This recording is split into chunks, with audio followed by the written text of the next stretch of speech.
kick it off. Great, thank you so much for coming today. I'm Julia Byler. I am an SOC career advisor, but I also was working with the Berkeley students. So I work with a lot of undergrads in SPA too. And we're here to talk about LinkedIn, which is a very powerful tool when people are looking to network and to look for new opportunities and to establish their brand. And although I've been dedicated mostly to education students in the time I've been at AU. LinkedIn, having a brand online has been critical for all students from all majors and all industries. Welcome, come on, don't be shy. Have this little handout, thank you, front and back. So I'm starting with this because this is such a good starting point for creating your LinkedIn profile. And I encourage everyone from first year students through graduate students to have a robust LinkedIn profile. And there are basically 3 sections that I like to highlight, but this shows you all the potential sections that you can have on a LinkedIn profile. So it's not limited strictly to work experience. It's also organizations. On the back, you'll see volunteer experiences and causes. You might have to scroll down for the online, but nobody's online, right? Correct. So good, I could bring up that. So volunteer experiences, honors and awards, courses, projects, because we do stuff in class sometimes that we don't realize can be something that we put on a resume or a LinkedIn profile. And the huge advantage of LinkedIn is you're not just telling people what you've done like you do on a resume, but you can show people by attaching samples of your work, like a presentation or an article that you wrote or any other work sample that you can upload to a profile. And particularly if you don't have a portfolio, what school are you in? What school are you in? SIS. SIS, and what is your name? Nice to meet you. Nice to meet you. Welcome. I'm Julia, and so that you can share samples, work samples, takes it a step beyond the resume to actually show people something that you've done. And if you don't have, like a lot of my communication students have an online portfolio where they might share samples of photography or graphic design or video. If that's not your area, your academic area, you could still share samples on LinkedIn. It's a great place if you don't have an online portfolio to put your information. And another part of it is recommendations. Not everybody realizes you can actually get recommended on LinkedIn. The rule about the recommendations is the people that you're asking to recommend you have to be, of course, on LinkedIn, number 1, and number 2, have to be directly connected to you. But the good thing about it is you have full control over this recommendation being posted. You have to approve it before it gets posted. And what's really nice about it is it adds sort of like the human element to your profile. Because unlike TikTok or Facebook or Twitter, where there might be a blurred personal / professional information that you're sharing, LinkedIn is strictly professional. There really isn't any other more than one picture that you can share on your profile, except maybe actually the background photo you can share also. So in order to, show a little bit of your personality, that can come through in the recommendations, because people who recommend you talk about your work ethic, your character, they can speak to the quality of your work. And so that's a great place to sort of warm up the profile a little bit. Do you both have LinkedIn profiles already? And so the 3 pieces I want to highlight beyond, does anybody so far have any questions front or back on these sections? And by the way, you're welcome to interrupt me at any time. So the 3 pieces I want to highlight that are critically important is the heading, the headline here. It is really important to be specific in that headline under your name. That's like the prime real estate of your profile. that's what pops up first when people see your name. And it doesn't have to be a job title there. Sometimes people feel like, oh, I'm not currently working, what do I put there? You don't have to have a job title there. You can put keywords there. And definitely something beyond student at American University, because I see a lot of that, and that's just way too broad. Because we want to know what you're studying, what you're potentially aspiring to do, or including some multiple keywords in that headline would be good to do. Welcome. We have a handout here. We're working through that. So how do you decide what to put in that headline? Depends on the types of employers that you're trying to attract.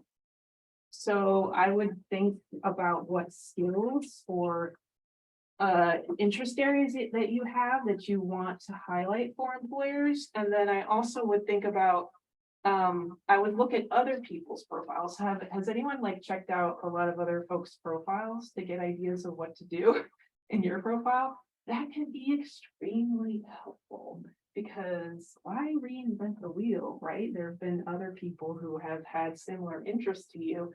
So look at what they do and use them as an example.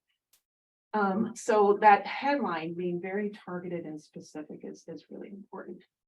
Number 2, photo. Does everyone have a photo here? Does anyone not have a photo? We do offer in the Career Center the chance to get your photo taken. You can schedule a photo shoot with one of our peer advisors who can offer that. So if you'd like an updated photo, you're welcome to schedule that through Handshake. It is important. It's not something we push for a resume to have a photo on there, but we do push it for the LinkedIn profile. And for better or worse, the reason is because people just don't pay attention to your profile as much unless you have that photo. I wish we didn't have to have one, actually, but it's just part of the reality of like catching people's eye, like establishing a connection with folks. Also, when you're connecting with people, it's a helpful reminder, like if they only met you once or twice, to have a photo there. So there's some advantages to that. And then the summary is the third thing I would highlight, which is kind of like an elevator pitch. And the point of this is somebody coming to your profile for the first time. It's like almost like your personal website, and they're trying to make sense of who is this person, what is their background, what are they currently doing, what do they hope to do in the future. So in the about, actually it's called about now, not summary, but it's pretty much the same thing. It's pretty high up on your profile. I want you to hit on 3 things. I want you to hit on something from your past, something that you're currently doing, and then something about what you hope to do in the future. And when you're talking about future, you don't have to say, oh, I want to work for XYZ organization or work in these specific jobs, but you can sort of be broad if you're not sure. And you can even say, hey, I'm still exploring opportunities in the legal studies field or opportunities in international affairs field. And so that at least gives some people an idea about, what you're interested in. So when you're connecting with them, it can be very helpful. So what percentage of recruiters do you think use LinkedIn? And recruiters, of course, are employees that work for an organization who are trying to fill positions, and they sort through lots of resumes. What percentage do you think use LinkedIn? Yeah. 99%. 99%. What's your guess? Over 80. Over 80. It's in the 90s. It's in the 90s. It is very, very high. In fact, there's something called LinkedIn Recruiter, and it's basically the design of this platform specifically for recruiters. And so having a LinkedIn profile is really essential, because when recruiters are trying to fill different roles and they put in different keywords and you're not there to be found, then you might, never be identified. Has anyone ever been reached out to by a recruiter? Yeah, that's happened to you. Tell me a little bit about it. It was somebody that I was an acquaintance with that I went to a conference with a few months ago, and they said that they knew of a company who was looking for a role that would fit me. So they encouraged me to reach out to the company they were talking about.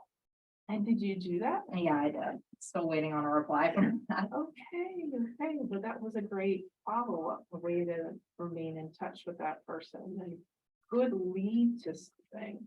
And that's the thing, is you never know where something may lead. Right, we're just going over the LinkedIn profile checklist, front and back. Okay, so profile is so important to keep up to date. It's even more important than the resume. Why is it more important than the resume?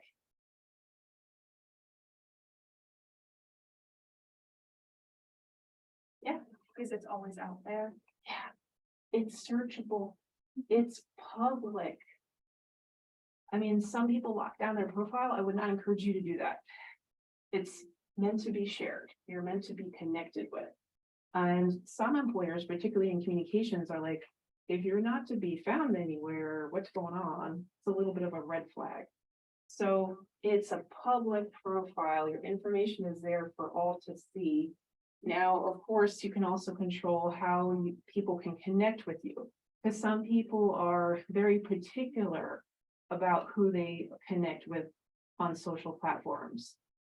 With LinkedIn, I kind of encourage people to try to be open as possible. I mean, if there's no overlap whatsoever with this person who's reaching out to you to connect, and you're like, okay, it doesn't make sense.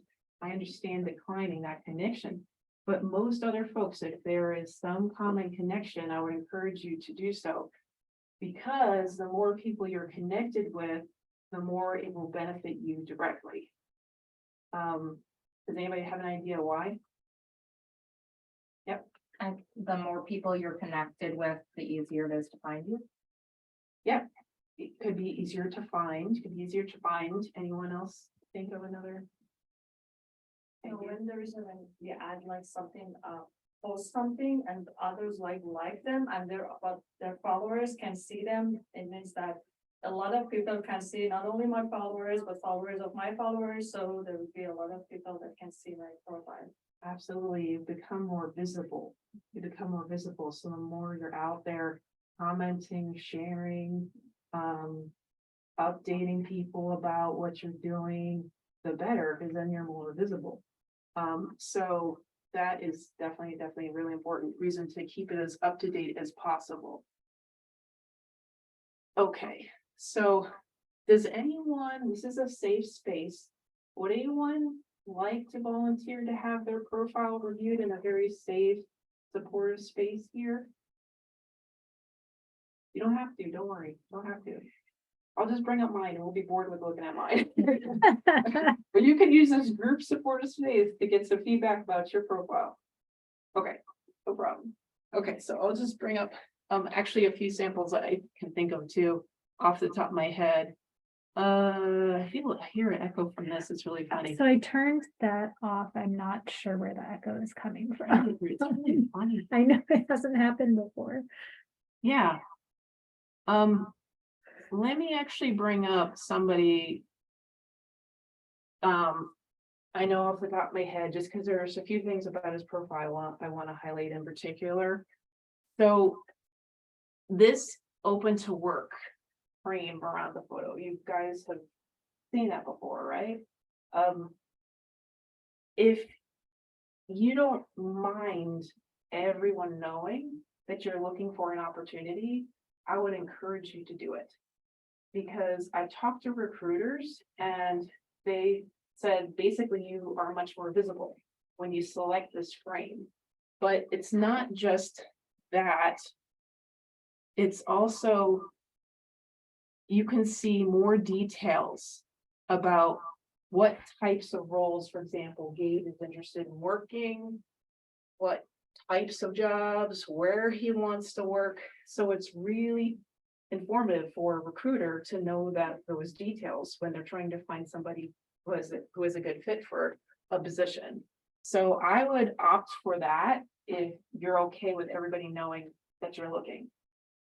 If not, there's like a middle step where you can just let recruiters know that you are looking. And you can like select what types of roles you're interested in.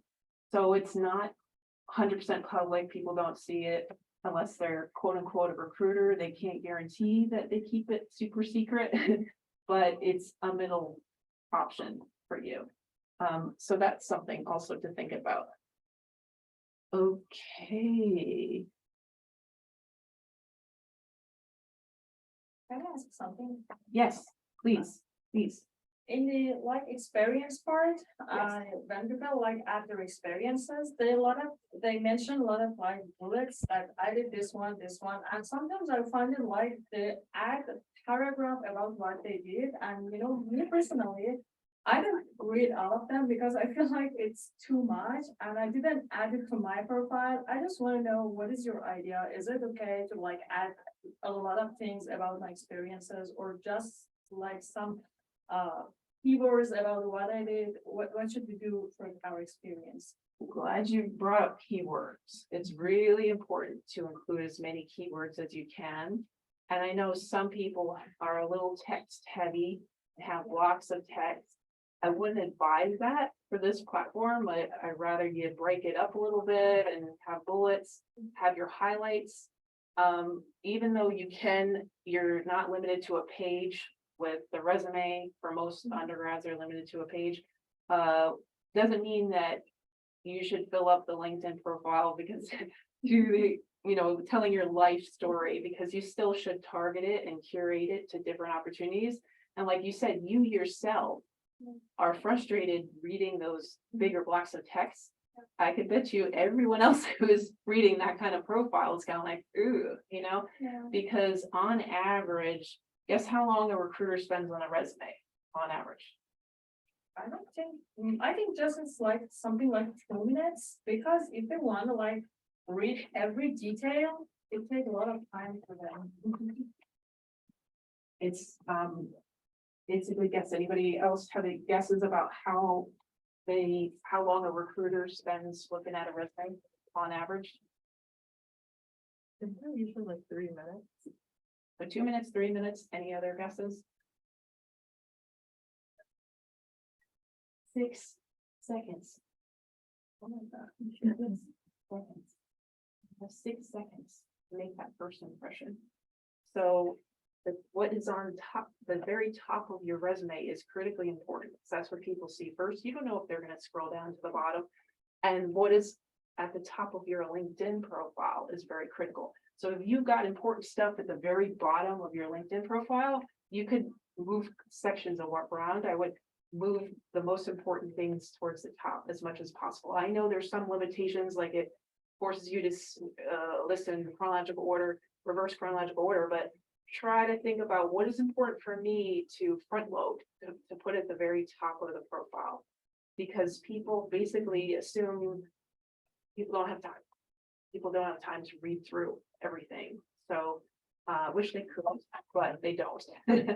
And like people are just in a rush and they're trying to make a quick decision, and they just, leave things to the last minute a lot of times with deadlines, and don't always give the process of recruiting the right candidate enough time, because just people are so busy trying to do their job and, review candidates at the same time. So I think, and jump in, by the way, Liz or Emily, if you have You're the expert. perspectives on this, and you guys, how many of you have used LinkedIn to network?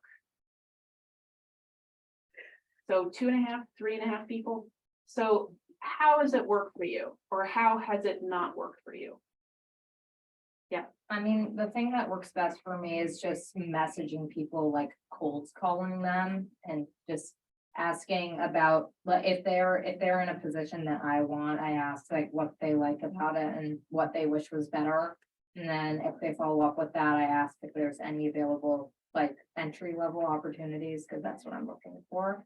But just connecting with people and like not saying anything usually doesn't get a response, so I always make sure to message people. So target the message, explain a little bit about why you're reaching out to them, and that seems to have really benefited you so far. Great, great. Anyone else? Yeah, So I was from the American University Alumni Group, and Yeah. then I find a person who is working in a place which is relevant to my interest, and I messaged him, but I never got a response. so what do you do after that? I honestly nothing, because I don't want to be alone. What do I do? Yeah, do you have an idea or you have another thought? I want to share my experience. Okay, I just, I have like sent messages to people that I find that they have like backgrounds like me and they're working in the positions I'm looking for. So I was asked about how did they like pay the path, what did they do, what is their success like, how did they got this job, what they do. And I just asked about them. Sometimes I got responses, sometimes they don't just answer, but that was really good for me because sometimes they gave me some advices that really worked for me. And to be honest, I didn't really like send messages to recruiters, to like managers, but I just try to like be in touch with their employees to ask them how is like better to start a conversation with your right recruiter. And that worked for me. It was really successful. good. So how many people did you talk to? Like 20 to 30 people, to be honest, yeah. I think that because I'm older than others, back in my country, I was working, so I asked a lot of my, like, people, how did they get their job? So they told me that I did this, and but when they told me, as I like, see the recruiter, see the HR, I really know that what should I do to like, they want me, and it really worked for me. Where are you from? I'm from Iran. So the thing is, you gotta keep going, right? So talk to different other. person. Yeah. Keep contacting more people. Don't Yeah. stop at that one person. Mhm. And also, if there's some other way to contact them, if you Yeah. wanted to try Mhm. and one more time, because just because you did it once, maybe they had a busy day and they missed the message. I mean, especially recruiters, you said you weren't contacting them so much. Yeah, Recruiters are overwhelmed, inundated with Yeah. LinkedIn messages. yeah. So it's like, hello, I'm here, but they're just, so it's not that you can't have a successful connection with a recruiter. I would say, try everybody that could be potentially helpful to you. But just keep in mind that, don't take it personally. Just like keep moving, keep reaching out. That is amazing what you did, 20 to 30. That is a great number. Most people do not do that many. I'm just curious, how many do you think you've reached out to? Because you said you've been doing. I mean, I got LinkedIn like a year and a half ago, so probably in total about 30 people, but it's been That's like great too. sporadic. No, that's fine, that's great. Because the reality is, this is a competitive job market. And there are a lot of other people who are applying for these roles. I don't know if some of you have seen that feature on LinkedIn under jobs where it tells you how many other applicants there are. Mhm.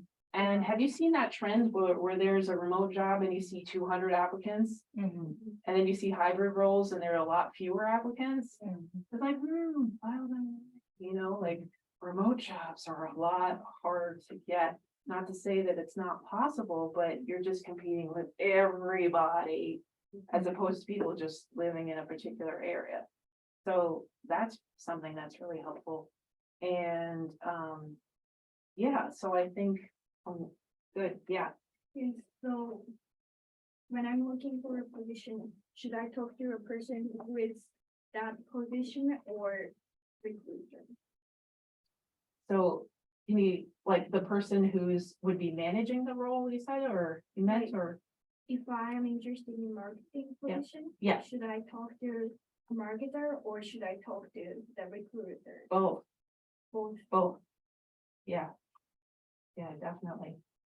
And it's that's really, it's a gold mine of data, and I wanted to shift to the American University.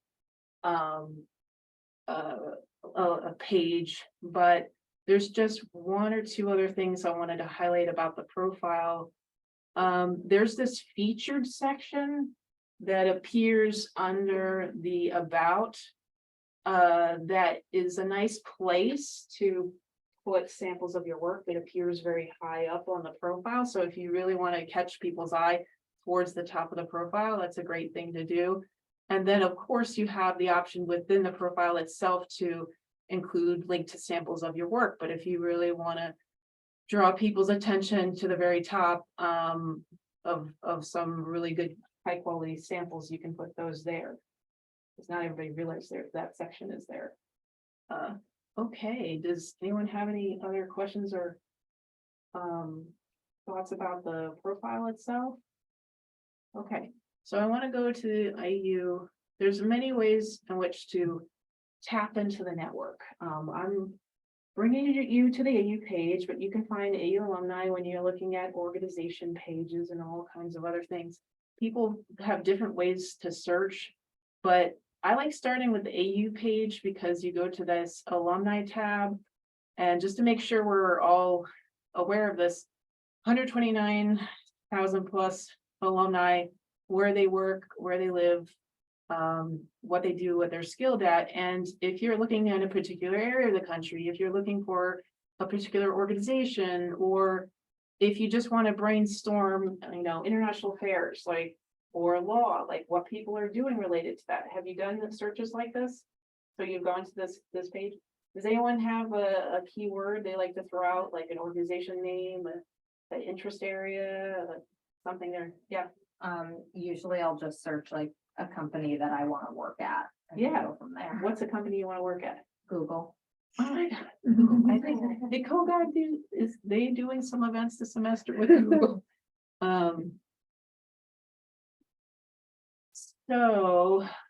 So 50.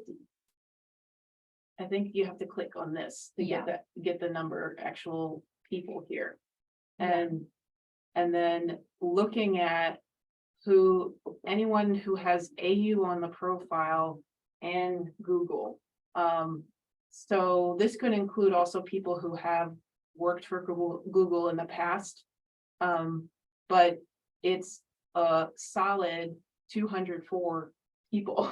And so Google, of course, is a huge organization and there's going to be a lot of people here. So it's a little bit overwhelming, right? Looking at this. But if you can narrow it down by a keyword search here, or if you go on the Google page, like if you're looking for a particular, what kind of jobs are you looking for? Internships. Oh, just but what kind of internships? Software engineering. Software engineering. But so putting that in, to narrow it down a little bit, to narrow it down more and more, can help. So.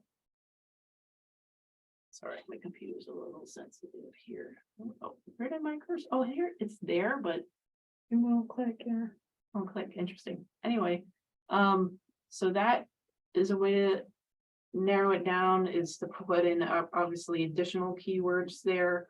Or when you're in somebody's profile, let's pick on somebody. Is this working? Okay. By the way,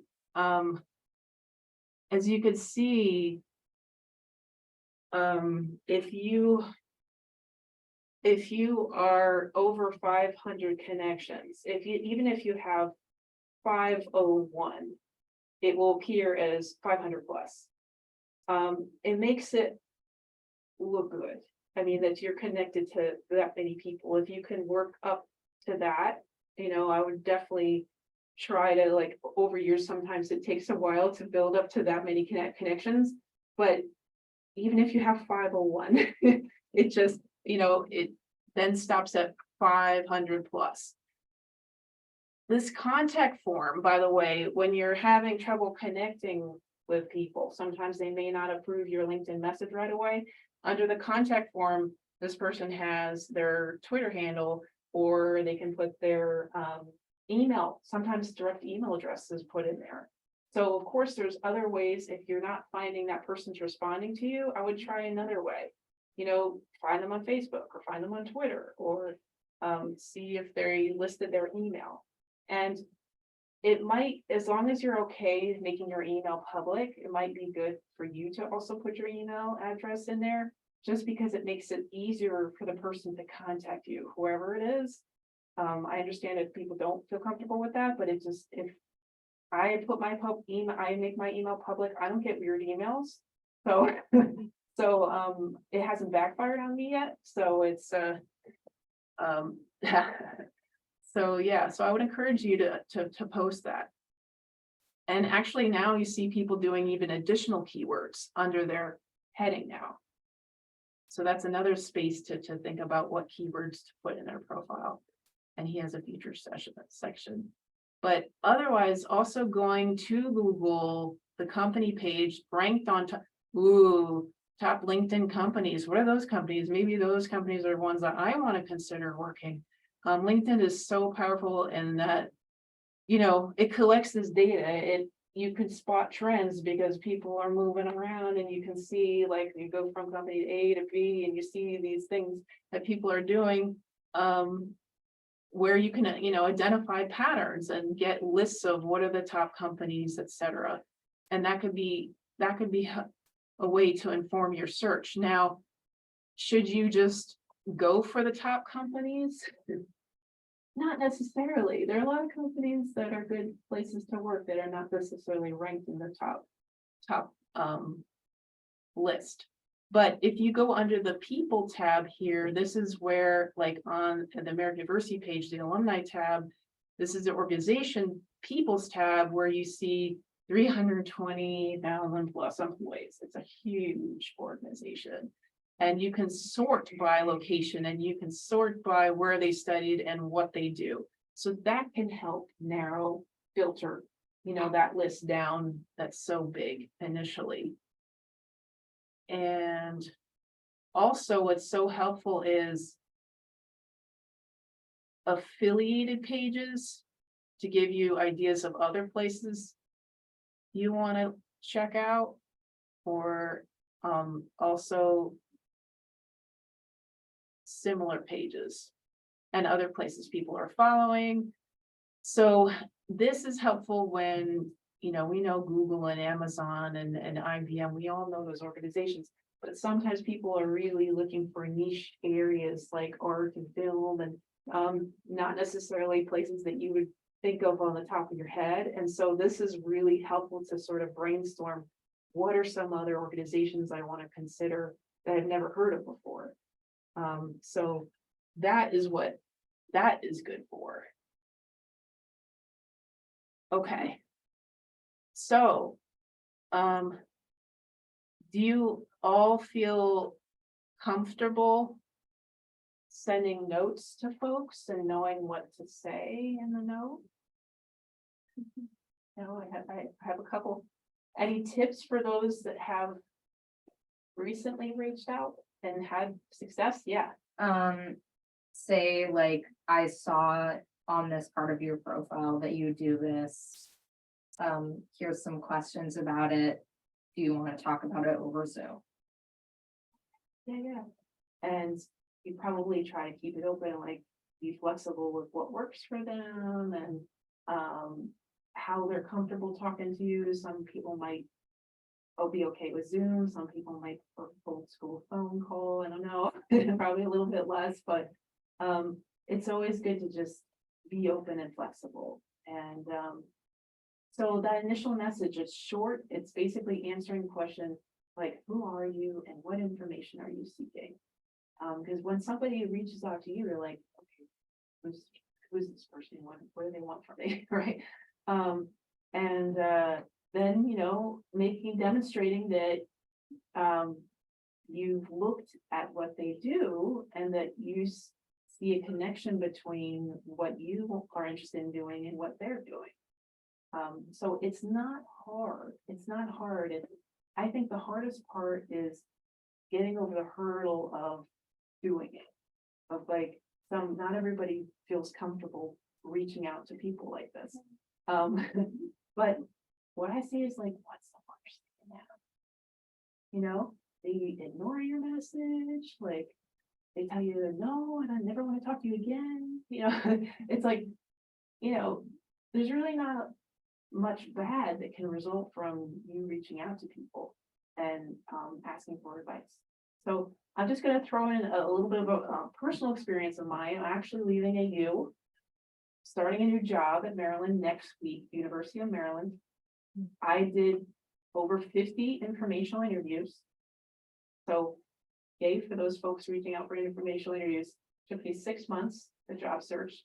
Job search on average takes 6 months. I had 12 interviews.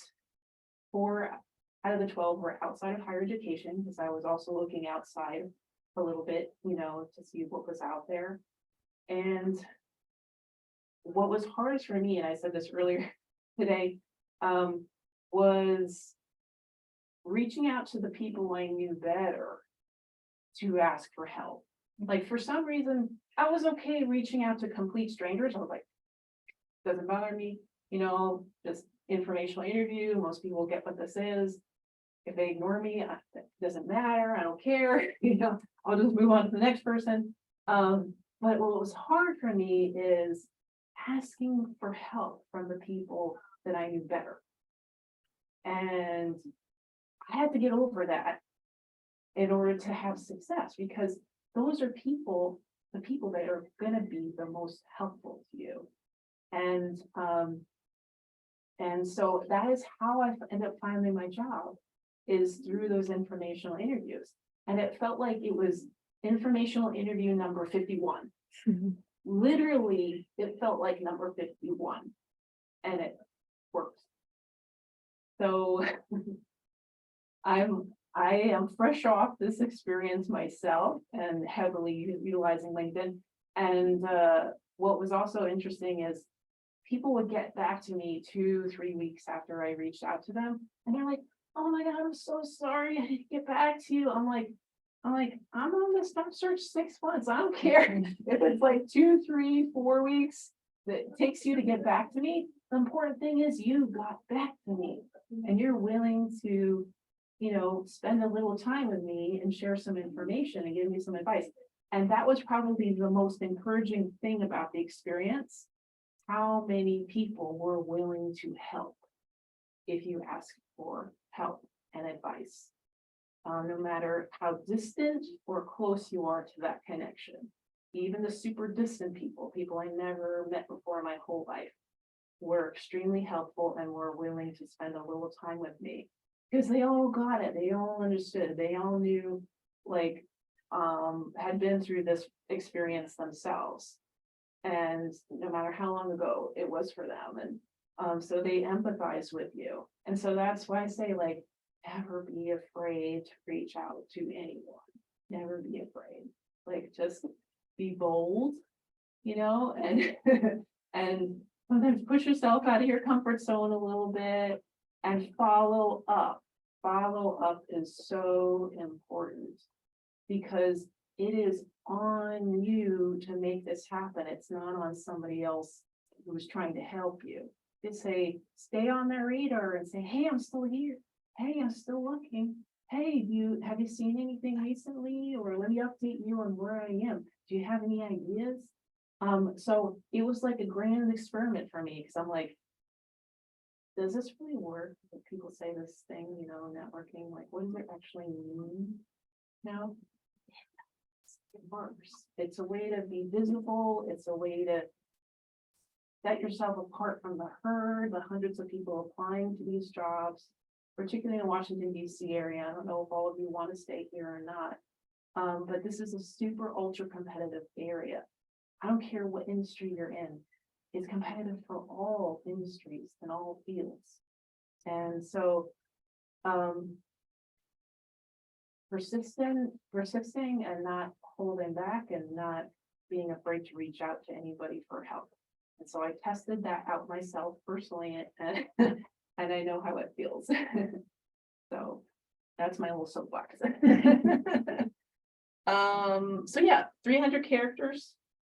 Put in that initial message and hopefully you will get some good responses from folks. Jobs. Of course, you know, what's nice is they recommend jobs based on your profile. You can save searches. I was looking at campus recruiting as one example. You can set up job alerts. So like based on the keywords, every time a keyword pops up in a job that's located in the area you're looking, it gets emailed to you so you can stay on top of that. So you don't have to constantly log back into LinkedIn. And of course, that's the same as a lot of other job search platforms that you can set up keyword alerts. I think it's really helpful. So you don't have to constantly be looking at all these platforms. Yeah, so that is really helpful. And I also found that I think particularly with the mobile and LinkedIn, there was this option, and let me know if you guys had this experience where you could share your profile with an employer. And I'm like, does this really work? I'm like, what happens when you just share a profile? It's like one button. Like crickets. It didn't work for me. Did any of you experience anything otherwise with that? Just curious. I was like fascinated. I'm like, I can and I can share my profile and I'm done. I don't have to do anything. I didn't hear anything. So it didn't seem to work.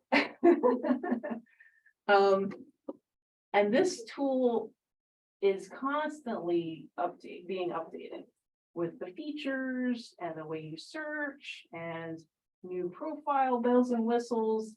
So there's something new every day. And I also learned that there's no like one source you can go for that information where you see what are the most up-to-date features of LinkedIn. It's kind of like there's no one place to go. So does anyone have any tips from your experience searching that I haven't brought up so far that could be helpful to other people? No? Okay. Are there other platforms that you use that have been helpful or just as helpful as LinkedIn? Yep. I tried using Indeed just to search for jobs and it wasn't like as effective as LinkedIn. I heard back from a lot of people on it, but like I didn't get anything from it. Okay. Indeed is another huge job search platform. Idealist.org is for like nonprofit organizations, USA Jobs.gov for federal positions. Yeah, so I think LinkedIn and Indeed are the biggest platforms out there, definitely. Okay, that's good. I'm trying to think of anything else. I'm not touting, I don't want to tout myself, but this is a trend where I'm seeing like people kind of put multiple keywords in their profile, like separated there by slashes. So that's just, I would look for people in your industry where where you're looking to go and just copy their keywords and or look at the job descriptions, of course, to make sure you incorporate as many keywords as you can. Oh, and then actually another thing I should bring up, these are just my presentations and blah, blah, blah. Oh, wait, let me just show you what the recommendations look like at the bottom. They're kind of appear at the bottom. And so it's a summary of recommendations you've received as well as given. And what's really helpful is it's very clear who the people are, like obviously their name, their title, their relationship to you. It's really nice because you can preserve them there and it's worth getting one or two before you leave AU if you're on the cusp of graduating. It would be great to get a couple on there. And then, does everybody know about LinkedIn Learning?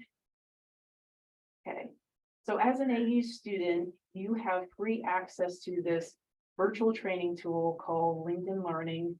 And you have to initially connect it to your account by going to the portal under technology, and then you have to just do 1 or 2 steps to connect. You can look up LinkedIn Learning. And then you have access to all these virtual trainings. And there's even AU has selected some to highlight for you. And so we even have, you know, the different career offices selecting trainings for you to take advantage of. COGOD, SIS, this is our office, we've selected some of these trainings. So if you're looking to learn Excel, leadership, networking, I mean, any skill that you're interested in gaining, and you can also add it to your profile. Because I did that myself. I have a bunch of these here, licenses and certifications just through LinkedIn Learning. And that's kind of nice because it kind of adds, you know, if you're applying for a job that requires Excel or a certain specific skill set, that you can get a certificate from this LinkedIn Learning to add to your profile, it really can help boost your profile there a bit. So that's another idea. Way to kind of, you know, like, you know, make a case for those skills, and that you also have keywords in those so people can find you. I have the premium right now, so I was looking for a job, so I paid for the premium. You don't have to pay for premium. You can get away with a lot. You don't have to have a paid account. So unless you are like using this so much that you are finding that you can't reach out to people directly because it's just like blocking you every which way. If you don't have like a lot of connections, you know, it might be worse than subscribing. There's a trial, a free trial that you can try out to see if it's worth it. But what's really cool is that you can have these extra features like who's viewed your profile. And when you are job searching, my peak looks like was in November. Somewhere I was like, you know, doing a bunch of informational interviews, so people were really looking at my profile in November, and then it was a decline for the holidays, right? But again, you can have some additional features that can be just kind of interesting little tidbits of information to know about who's looking at your profile and when, and the timing of it, and when you're reaching out to them. But it's not absolutely essential that you subscribe. So, but I'm just letting you know, if you want to do the free trial, there's some extra little bells and whistles like that can be really interesting. Okay, trying to think of other things there. I think that's all I can think of for now. Does anyone have any questions or other thoughts about LinkedIn? Just use it, make sure it's up to date. Study it, you know, like to understand the steps that people took to get to where they are, and because there's people who've been in your shoes and had the same interests as you, so you don't have to start from scratch. And that's, you know, what makes this so powerful, is like there are pathways that people have navigated ahead of you, so you can follow in their footsteps and, you know, learn from their experiences. And so I can't tout this tool enough. So yeah, I hope you guys have a good evening, and if you have any follow-up questions, feel free to, you know, I'll be hanging out here after the program, so feel free to chat a little bit longer.